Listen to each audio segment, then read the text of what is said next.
Hello, everyone. Thanks for joining us for for today's event. My name is Nick, and I'm one of the events hosts here at Powell's Books in Portland, Oregon. Before we begin, I want to encourage you to check out our lineup of upcoming virtual and live events by visiting our website at powells.com. If you don't already do so, please follow us on our social media channels, Twitter, Instagram, Facebook, TikTok, and YouTube. Today, we are thrilled to welcome William Brewer in conversation with Kimberly King Parsons, talking about William's new book, The Red Arrow. William Brewer is the author of I Know Your Kind, a winner of the National Poetry Series. His work has appeared in The New Yorker, The Nation, and the Best American Poetry Series. In his latest work, The Red Arrow, when a once promising young writer agrees to ghostwrite a famous physicist's memoir, his livelihood is already in jeopardy. Plagued by a debt, he's grown distant from his wife and is haunted by an overwhelming sense of dread he describes as the mist. Then things get worse. The physicist vanishes, leaving everything in limbo, including our narrator's sanity. Desperate for relief, he undergoes an experimental psychedelic treatment and finds his world completely transformed. Joy suffuses every moment. For the first time, he understands himself in a larger universal context and feels his life shift, refract, and crack open to reveal his past and future alike. The Red Arrow is a singular, cosmically charged journey through art, memory, and the ways our lives intertwine and align with the riddles of space and time. Brewer will be joined in conversation by Kimberly King Parsons, the author of the story collection, Black Light, whose fiction has also appeared in Best Small Fictions 2017, New South, Joyland, Ninth Letter, and the Kenyon Review, among many others. Today's event will include an audience Q&A, so please use the Q&A button at the bottom of your screen if you'd like to ask a question. As well, if someone else has typed a question you would also like to know the answer to, please upvote that particular question by clicking the thumbs up button. Lastly, support William and Powell's by purchasing a copy of his book from us. A link to buy The Red Arrow will be shared in the chat a couple of times tonight, as well as links to Kim's books as well. All right, Will and Kim, we're thrilled to have you with us. Thanks so much for joining us. Thank you. Okay, maybe I'll start with a quick reading, yeah? Yeah, I'm just gonna read right from the beginning. It'll be swift. So here it is. I want to say, first of all, that I am happy. This was not always the case. In truth, it was hardly ever the case. Even when I felt happy, I wasn't, because I knew that was all it was, a feeling, an illusion that would soon be chased out by something I call the mist. That I am happy now can be attributed to the fact that the journey worked, the treatment worked. I won't describe the treatment yet, because if I do so now, I'll lose you. What you should know is that I'm 33 years old, of solid physical health, good levels of the new good cholesterol, low levels of the bad, proper pulse, no chemical dependencies, a professional failure, and I'm sitting solo on the Frecciarossa train waiting to depart from Roma Termini for Modena by way of Bologna. I am in Italy for my honeymoon. I was married in September 9 months ago, but we delayed the trip for better weather. Back on Piazza di Pasquino, at the very posh Giraffe Hotel, a 17th century townhouse converted into a temple of Italian design, Annie, my wife, is still asleep, as we both understand this trip is something I should do on my own. In the palatial king bed, an original piece by the famed furniture designer Guglielmo Ulrich, as is all the room's furniture, and after whom the room is named, and about whom I speak as if I've got a clue who he is. I don't. I'm going to Modena to find a physicist. Because of the terms of my contract, I'm not allowed to name or acknowledge him in any way, publicly or privately, until our project is complete and he has decided if he wants to credit me. For that reason, I will simply call him the physicist, though if you're that curious, it shouldn't be too difficult to find the one famous theoretical physicist native to Modena. I need to find the physicist because he owes me a story, his story specifically. More specifically, the second half of his life story from our present moment all the way back to what he calls the great realization, the moment when he had a breakthrough in perception, as he describes it, after which he excelled in the study of physics, the result of which is his groundbreaking, though still controversial theory of quantum gravity. I'm not allowed to name that either. Everything from birth up to a year before the great realization I've already got, but it's the realization that matters. It is my ticket out of a sizable debt hole I created when I failed to write a book promised to one of our nation's largest publishers who paid me a rather sizable advance I can't pay back because I blew it all on things like 4 days in the junior suite of the luxury G-Rough hotel. Many dark-suited women and men in a Manhattan high-rise are eagerly waiting to give me a legal suplex if I don't deliver. The good news is that post-treatment, I'm able to forgive myself for getting into such a position, and I feel grateful for that. Yet no matter how profound the treatment was, how life-changing, and it was those things, I realize I can't ignore that the debt is still very real, still my problem to solve, and worse, that it haunts me beyond its financial implications. It's the last thorn stuck in my foot from years spent walking through thorns. Except not only is it keeping that time alive and keeping me connected to it, it's also got the power to infect the new life I've been gifted. And so even in my happiness and clear mind, I also feel anxious enough about the day's potential that I couldn't bring myself to eat anything from the G-Rough's impressive AM spread, not even a prosciutto slice or cube of melon to go with my morning cappuccino, which now in the gut has me feeling about as eager as possible for this train to come awake and race me closer to closure. The solution is simple. All I've got to do is find the physicist, get the rest of his story, and finish the job I was hired to do, which is to ghostwrite his memoir. Indeed, through a sequence of events that can seem either cruel or felicitous, depending on which side of a life-changing treatment you find yourself, I found myself in a position where, by ghostwriting the physicist's memoir, I could cancel my debt with my publisher. Whenever I turn in a new ghostwritten section, the money I'd normally receive in compensation is instead deducted from my negative balance. The more of his life I write, the more of my life I get back. Thank you. Thank you so much. Thanks so much for, I love being here with you tonight. Congratulations. Thank you so much, and thank you for being here. I want to just say how much I love this book, and I've been recommending it to people for so long. I'm glad that it's out because, and the scene that you read just from the opening is such a great, it exemplifies so much of what I love about this book, which is there's this sensation that it's both meticulous and effortless at the same exact time. I have some theories about how I think you do that, but I felt while I was reading, I felt so dazzled by the premise, but I also found the narrator, who is sort of a big-hearted fuck up in many ways, is so, I felt him to be so relatable. So even though a lot of what's happening in the book is really cerebral in dealing with these issues of time and space and history and memory, and yet he's so easy to, I felt like I could just understand him and where he was coming from. And also, I feel like what you're doing is there's something happening with the larger structure, which I want to talk about first. And then I want to talk about the sort of granular stuff that's happening with the sentences. So let me start by saying there's such a strong sense of propulsion to the narrative. And I think everyone could hear just from the part that you read. We have all of the problem is pretty clear from the start. We know what's happening. And we also know that part of the problem is solved right from the very beginning, right? Like we know that this treatment has worked, and yet you still manage to make it so suspenseful. And there's such a feeling of forward motion, and also like literal forward motion, because we're getting the story from a train, right? Like this high speed train. I feel like great books teach you how to read them. And I always felt really cared for and instructed as a reader, like you were my host, or, you know, the narrator is my host, sort of leading me through. So there are all these clear signposts that show your reader how to sort of thread the needle of the narrative. And I guess it's just about masterful structure. And so I guess my first big question is just, did you have that sort of scaffolding set up from the outset? Did you already know how the big picture was going to work, or did it take you a long time to figure out how all of those pieces of the actual plot were going to fit together? No, thank you for all of that. For starters, I feel extremely humble. I'm glad this is being recorded, because I'm going to play that back to myself whenever I'm feeling gloomy.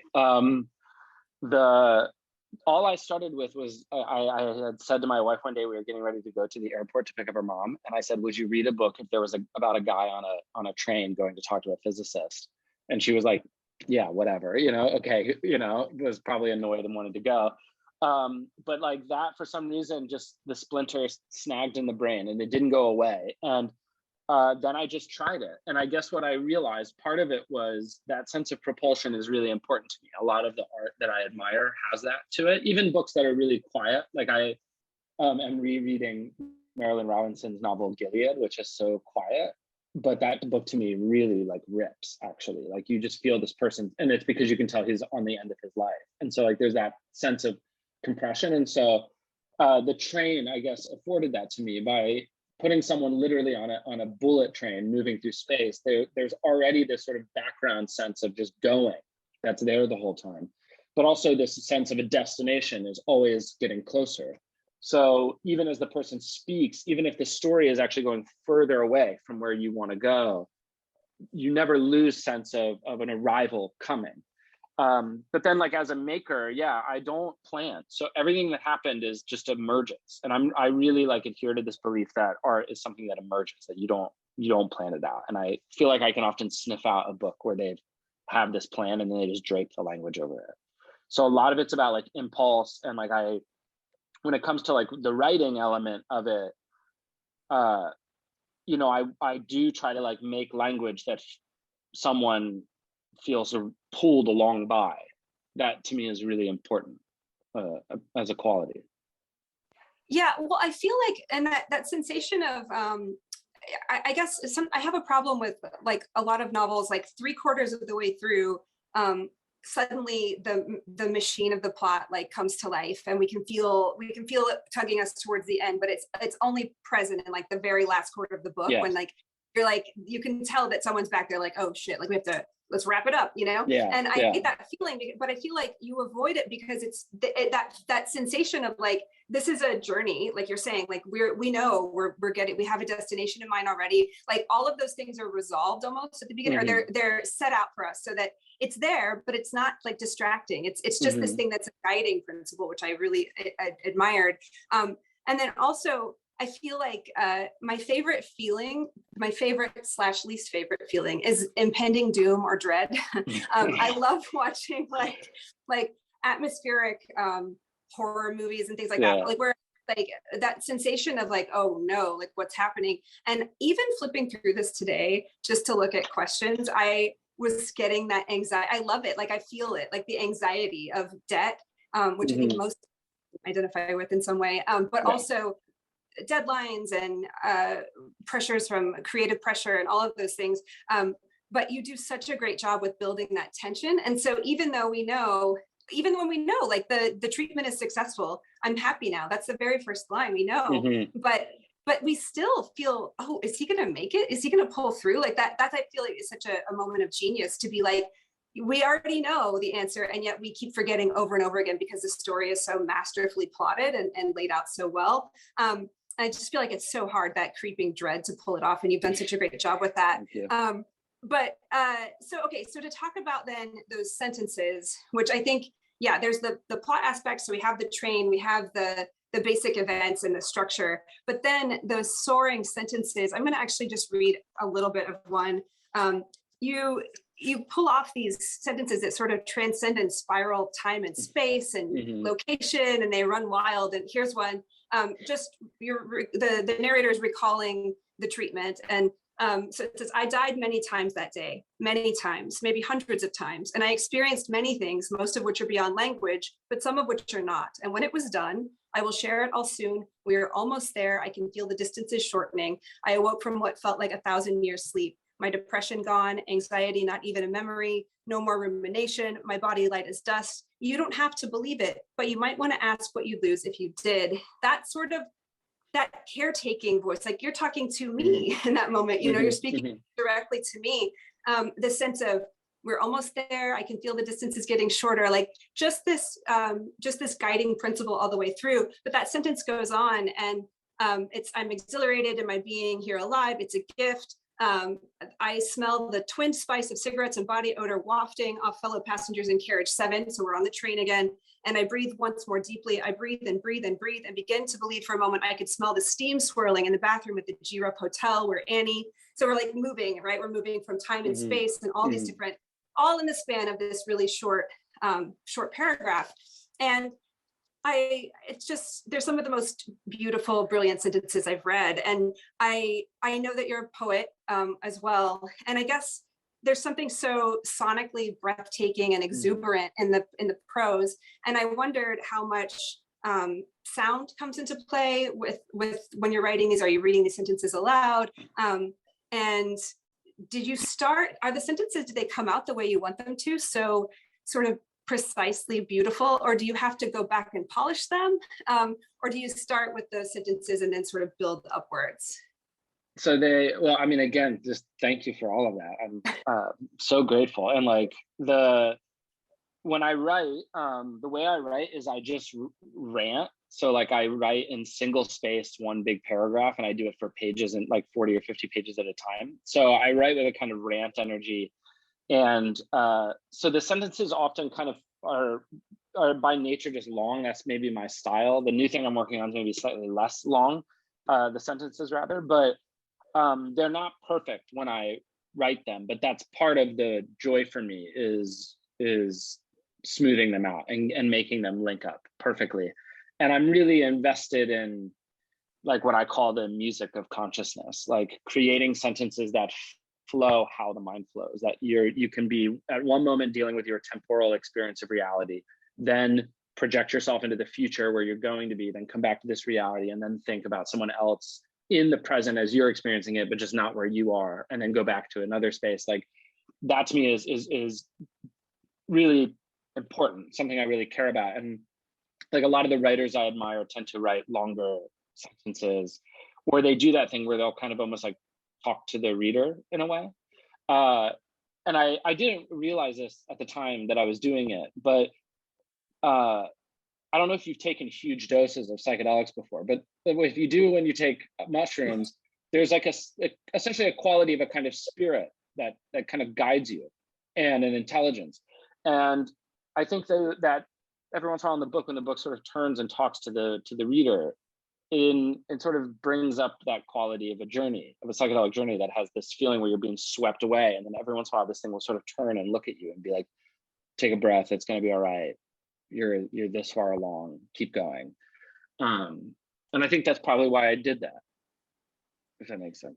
Yeah, no, it makes total sense. I love that. I was just thinking about heroic doses of psychedelics and what they can teach us. And one of the things that I think I've learned is that narrative. I think I learned so much about narrative, like a beginning, middle, and an end. There's nothing like a trip to exemplify a beginning, a middle, and an end, right? Even when you're like really ready for it to be over and it's not over yet. But I love that. I love that you, like the idea of psychedelic time is so tricky. And I think you're right that the direct address, which I always think of Dennis Johnson, like at the end of work, or like you were my mother, and you're like, me, I was like, but it's you feel chosen. You're chosen as a reader. You're the recipient, which makes you feel special. And this is kind of funny. I think you'll appreciate this. So I read an advanced copy of this on, it was like a PDF that was sent to me, and I opened it on my Kindle, but something was like screwed up with my Kindle. And so the sort of heart of the story is this treatment, right? Which is this 5-gram mushroom trip. And it came through that table. It came through so crazy. Like was like, yeah, like the table was fine, but the inside, the categories were there. So like the categories are things like, let's see, what is it? It's like visual, emotional, space, time, like these are things. But then there was like this mix of like illegible symbols. And then it was like, some of them were like as tall as pages, like it would be a whole page that was a letter.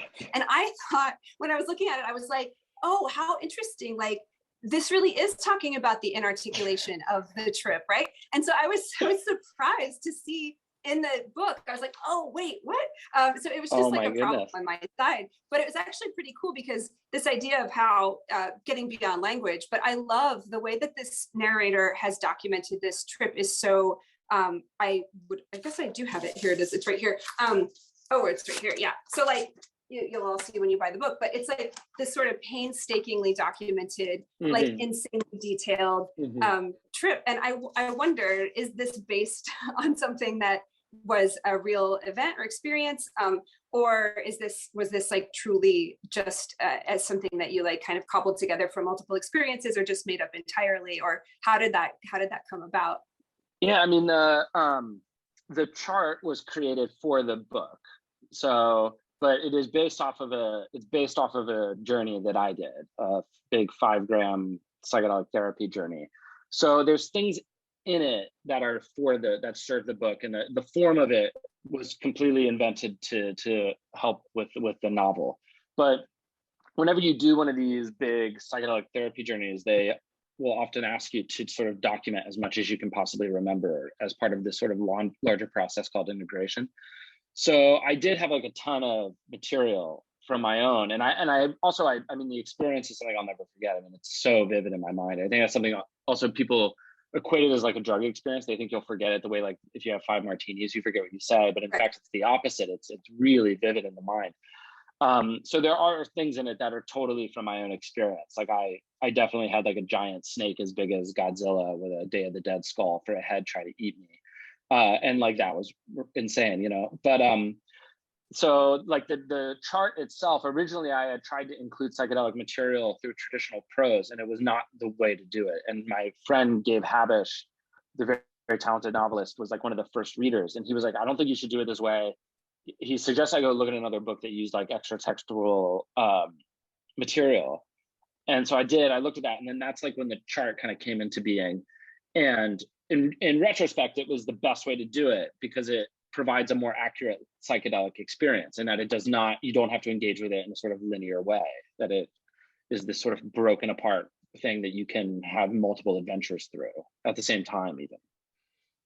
I love that. Also, I think that there's something about, even though you're right, it's like, even though it's some of these things feel like they're beyond language, or like they're impossible to capture, but they're not impossible to remember. In fact, like you're saying, it's almost like I feel like sometimes it's like being hyper sober or like uber sober, like where suddenly you're making connections and you can see things so plain that you otherwise wouldn't be able to see. But I thought it was such a great, I mean, it certainly changed my relationship to it once I saw it in the book. But I kind of like both of them. I like having both of those experiences.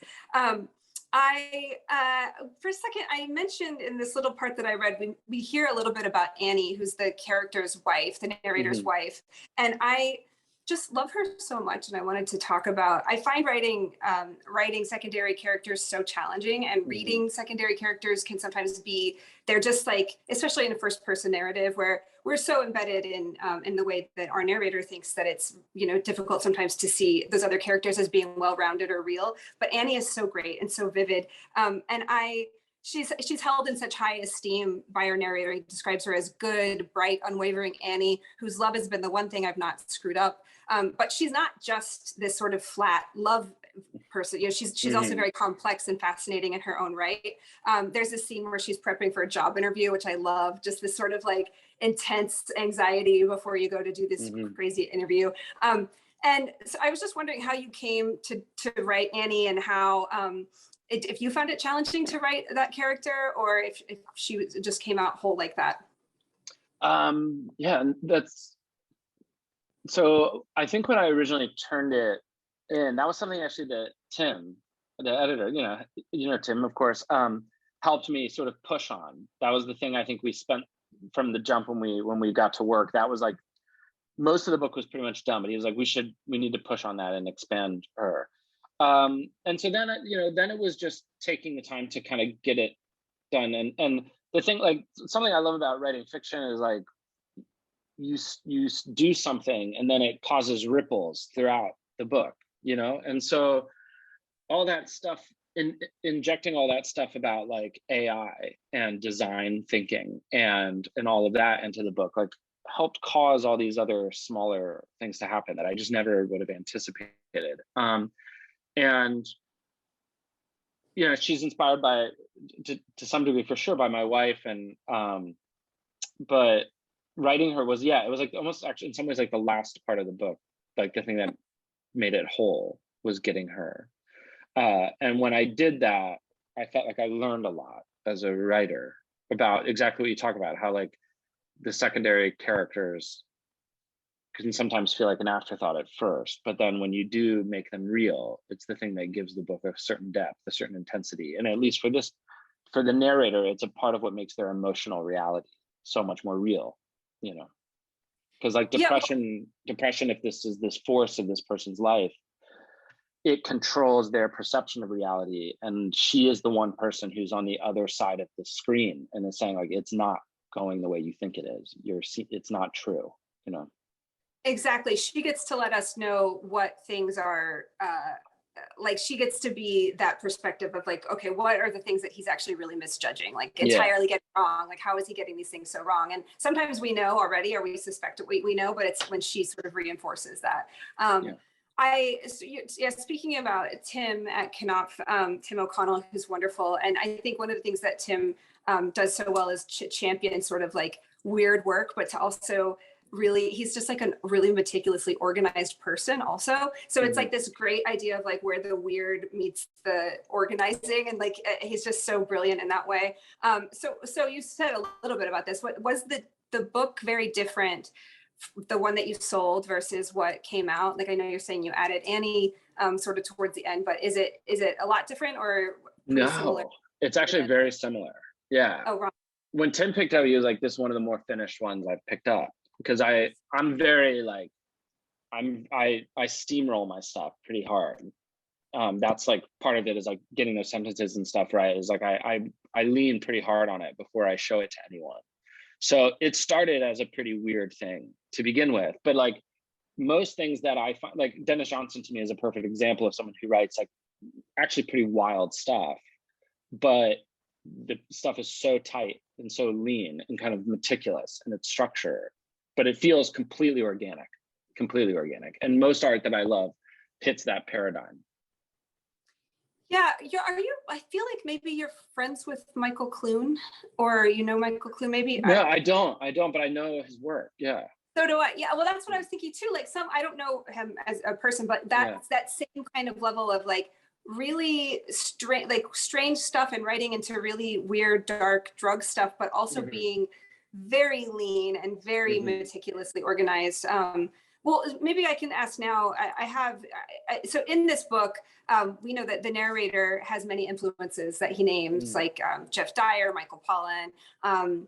And I was wondering do you share those same influences as your narrator? And then also if you could talk a little bit more broadly about whether you feel like you're writing in a particular tradition or you're writing against a particular type of writing.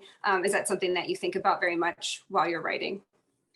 Yeah, great question. So some of the stuff that's in the book, like everything that's in the book I admire. I mean, like certain people I really admire, like Sebald is a huge influence for me, or like Dennis Johnson is a huge influence.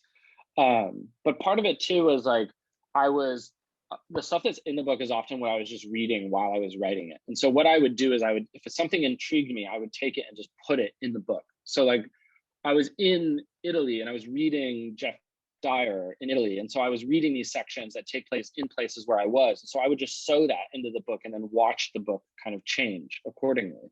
And again, that's a sort of that expression of like believing in a thing emerging as opposed to sort of forcing something to happen. As for like being in a tradition, I don't know. I never think about that stuff, to be honest. I don't. I feel like some of the stuff that's acknowledged in the book is like debt is a force in the book, and there's a lot of negative debt, and like financial debt is a bummer, to put it mildly. But then there's also like really positive debt, and I think that something that psychedelics did a very good job of showing me is that, you know, part of what it means to be alive is that other people help you live. And when it comes to like being a writer, I have no interest in trying to hide the fact that I owe everything to a number of other writers. Like I'm very open with saying I don't think I've had an original thought in my life, and everything I do is because I read Dennis Johnson one day, or Moby Dick one day, or Virginia Woolf one day. And so instead of like, I think we both probably know the feeling of like sometimes you're reading something and there's like literary illusion, and it just feels like someone's sort of trying to bolster their ego or let you know that they're intelligent. Whereas when I bring that stuff into the book, part of it is a way to like openly acknowledge the fact like this is why I'm able to do any of the stuff I'm doing. is because of this right here. Like the only reason I can speak as a writer about physics and make a character engage with physics is because I read these books by someone who did a very good job of explaining it to me.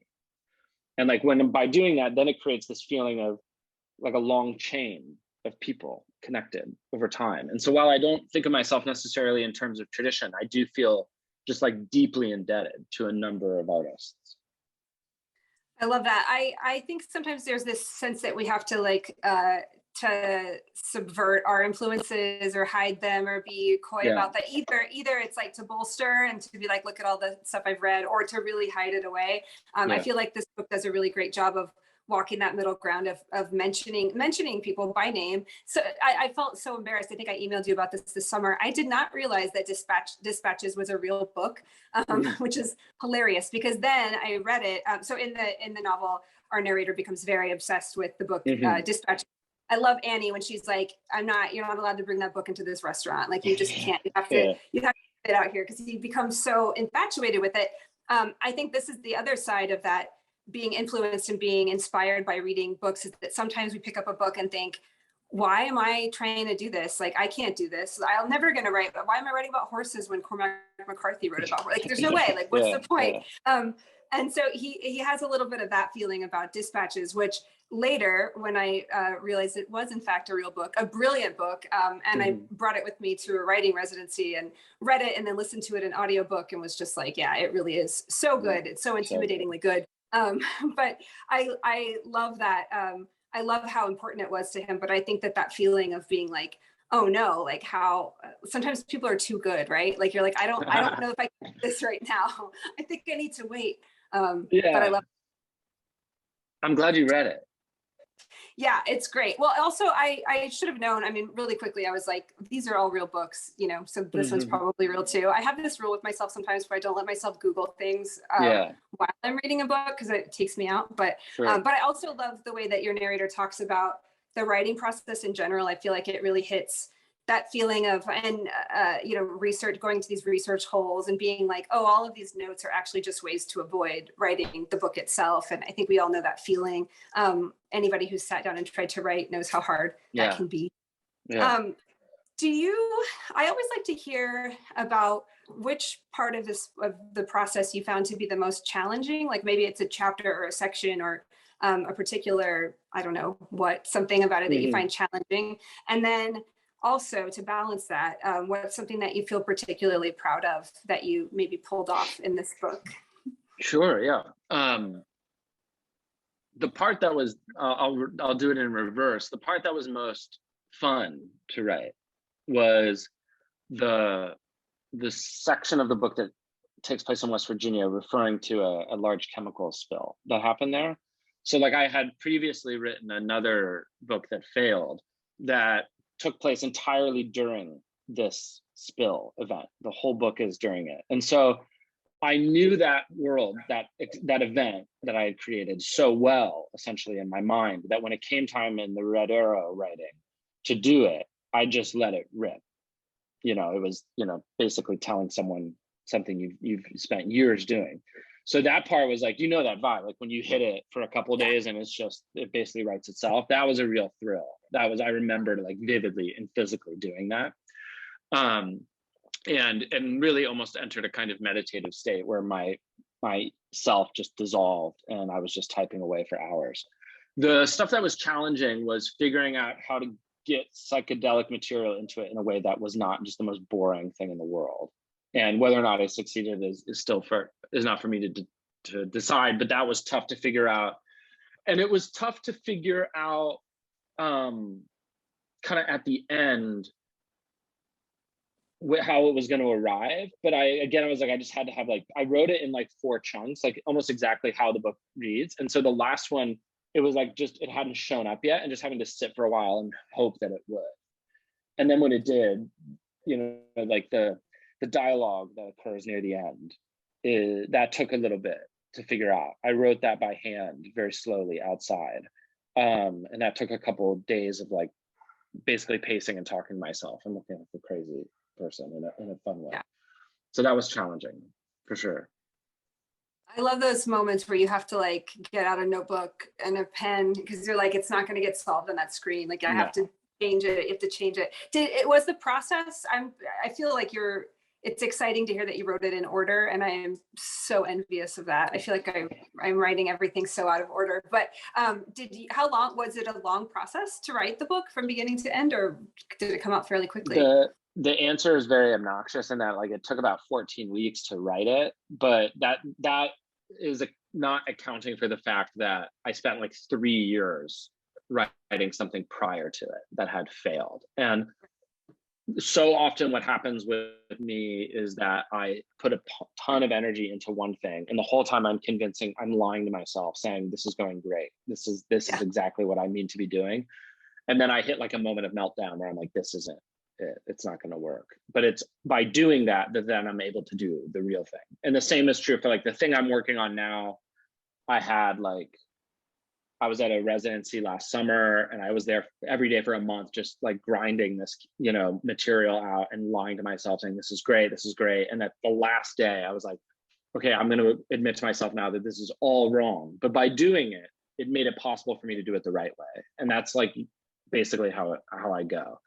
So it took me like years of doing a completely wrong thing to be able to do all the stuff I do in it. Like writing a book that fails and like having that feeling of like, I'm totally screwed. What have I gotten myself into?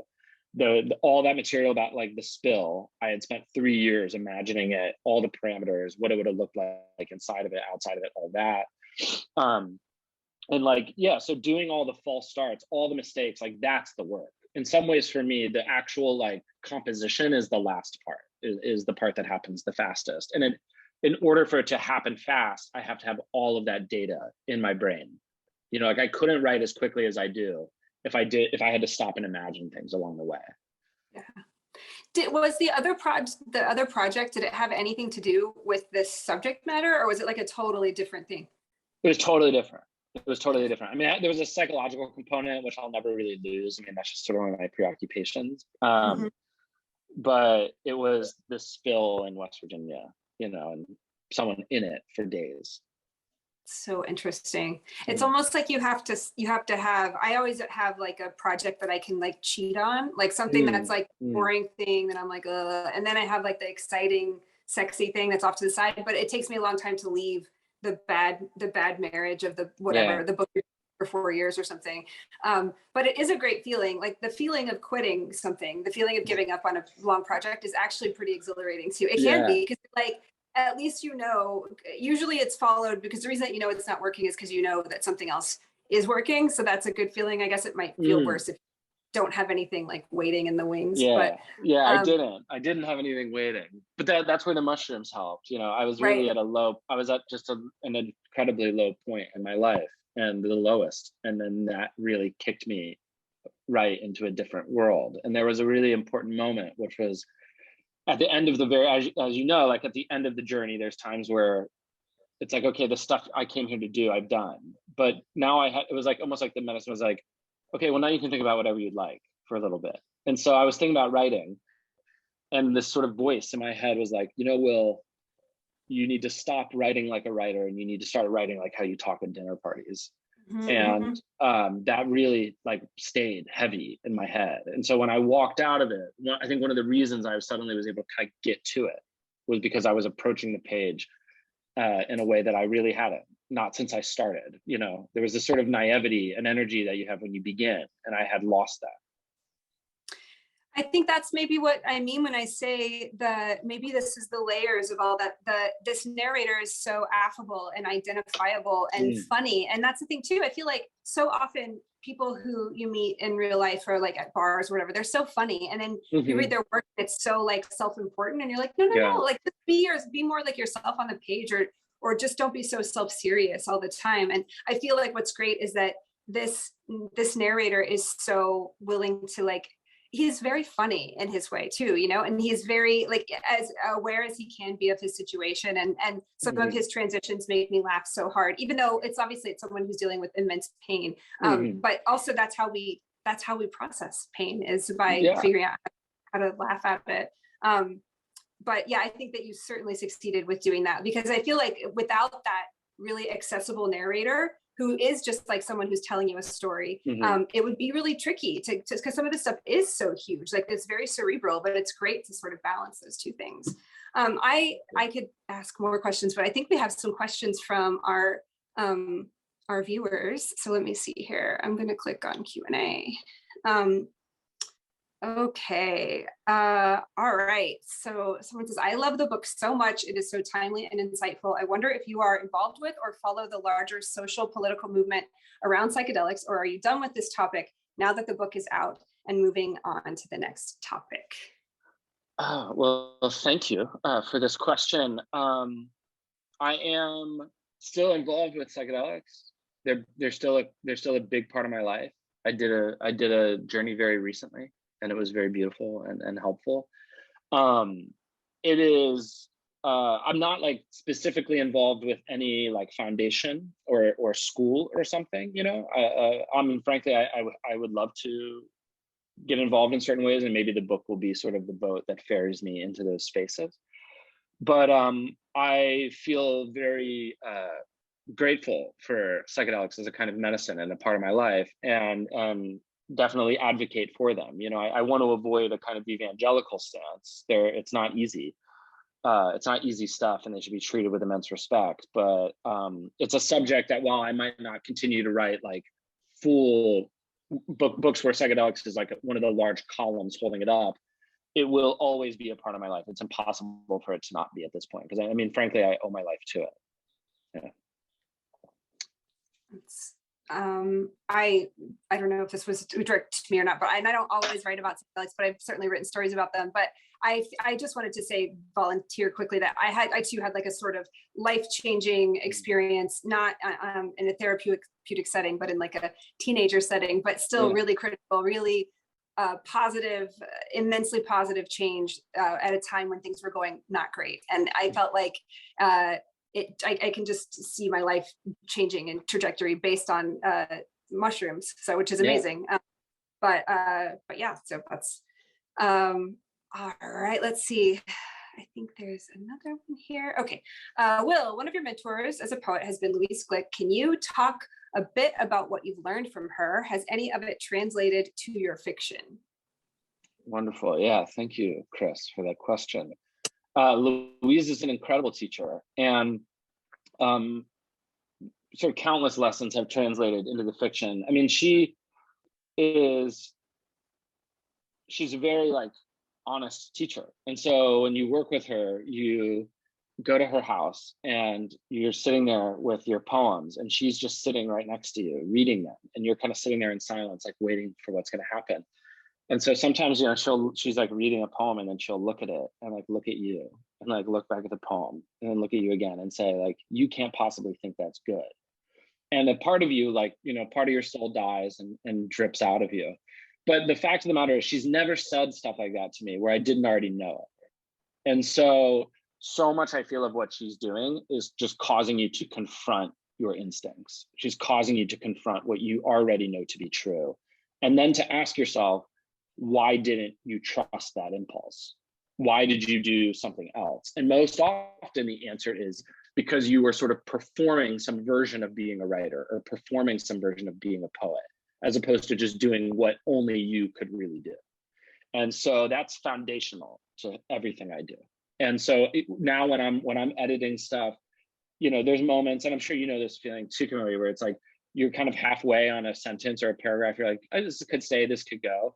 It's like always the answer is almost always just get rid of it, you know? And like, yeah, and like she's so good at teaching you to just confront that feeling and then embrace it. And like the more you do it, like that's why her work is so razor sharp often, actually. So yeah, she's one of the great teachers in my life. I love that. It's so true. Like that feeling of, oh, maybe I'm getting away with this sentence. Maybe I'm pulling it off. And then to have someone like just circle those moments of like, you already know. Yeah. Great. And to make you like stare at it in person, like that, it sounds really intense, but it's almost like, you know, as someone, like I teach, and like there's really only so much you can teach. There's really not that much. It's basically like read as much as you can, work hard, and trust your instincts. But that last part about instincts is the hardest part, because so much of our life we are layering this BS on top of our minds and our creative impulses. And she really just bulldozes that stuff away, you know. Awesome. Yeah, that's great. I think also an aside, sometimes I feel like when you're reading, when you have to read your own work aloud and you're like, I can't bring myself to say this line because I'm scared Exactly. or I don't know for sure. And then you edit yourself in the moment and you're like, why didn't I just do that on the page? Like sometimes you're more in tune with your instincts when you're afraid, and maybe there's a little bit of that fear of having someone who you admire so much sitting there reading your work right in front of you. Let's see, is there another one? Oh, thank you both for this wonderful conversation. Broad question. Do you feel like altered states of consciousness are beneficial for the creative process? Yeah, I mean, I would never attempt to write in an altered state, and don't think I would ever have any interest in it. But I think what altered states, at least for me, have taught me about the process is they show you how your mind works. So for starters, they show you how the sort of everyday brain, the ego, wants to save you time and keep you from embarrassing yourself and wants to control things. So that when you're back into a sort of a standard state of consciousness and you're at the keyboard and you're trying to write for the day, and that voice comes up in the mind saying, this is going to be awful, no one's going to read this, we shouldn't be doing this, you can sort of see it quickly for what it is and just let it go and work through it in a way. But it also, I think, shows you how, at least for me, it was crucial to see how connections and patterns and things emerge, as opposed to sort of forcing them to be. And if you just kind of trust it, those things will happen. I mean, the altered states are what helped make that possible in my process, for sure. And I'm sure I want to know about you as well. Yeah, I think the same. I would never attempt to write while, and I also I haven't actually done any psychedelics in like many years now. I'm a mom. I'm busy. I don't know. I don't know when. I'm like, when do I have 12 to 24 hours? Maybe one day. But I feel like you're right. There's something about maybe I felt very like that guide voice you mentioned earlier, like that feeling of like someone who's helping you and showing you along the way. I felt very cared for, and I felt like I felt a safety to make mistakes, if that makes sense. And I think that radiated out to every aspect of my life. Like I'm just a human doing the best I can do, and like I felt like self-love in a way that I hadn't felt before, which of course helps you to write, because people think that writing comes from a place of self-loathing sometimes, but I don't think that it does. I think it actually has to come from a place of enthusiasm and love for yourself and your project and your voice and all of those things. But yeah, but I definitely think that there are certain other substances that I'm like, oh, those are like the antithesis of the creative process. Like for me, like alcohol is not something that I feel like is actually very conducive to, although plenty of writers would say otherwise. But just in my personal experience, it's interesting how different substances sort of affect that process. But yeah. Totally. I wonder, do we have any further questions? Let's see. That might be it. Thank you. Oh wait, here we go. I knew it.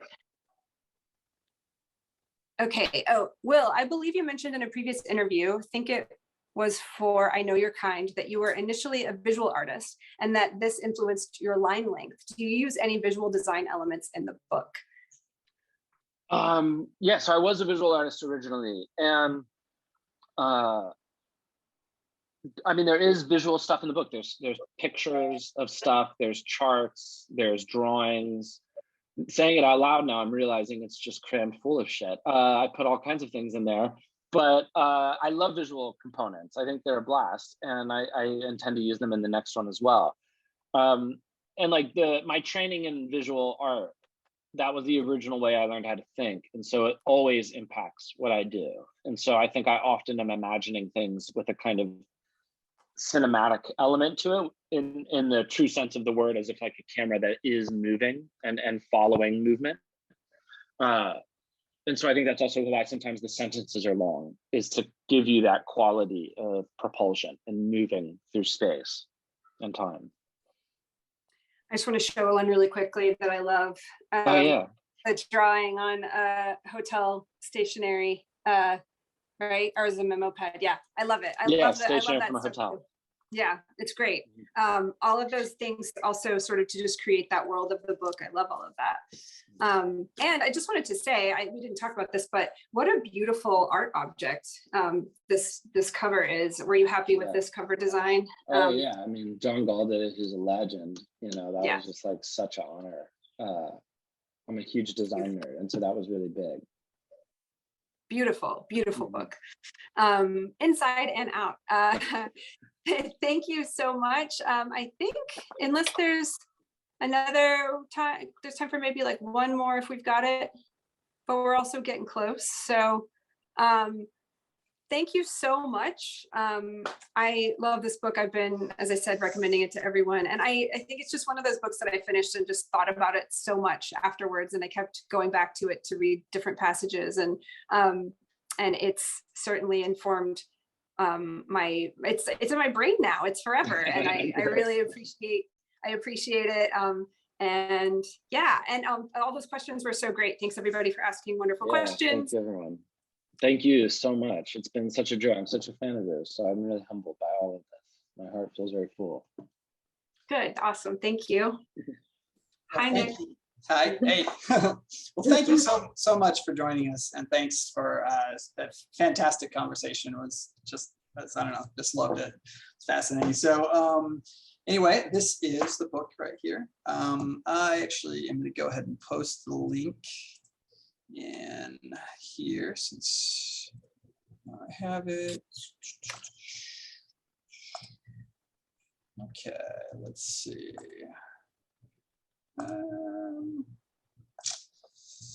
House.com.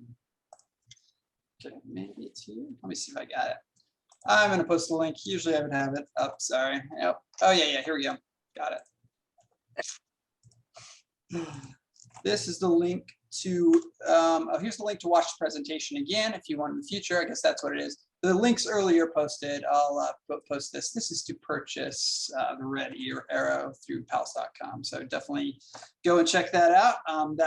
If you want to watch the presentation again, they get posted about a week later. All presentations, you can watch the same presentation again and catch all the awesome conversation and all that.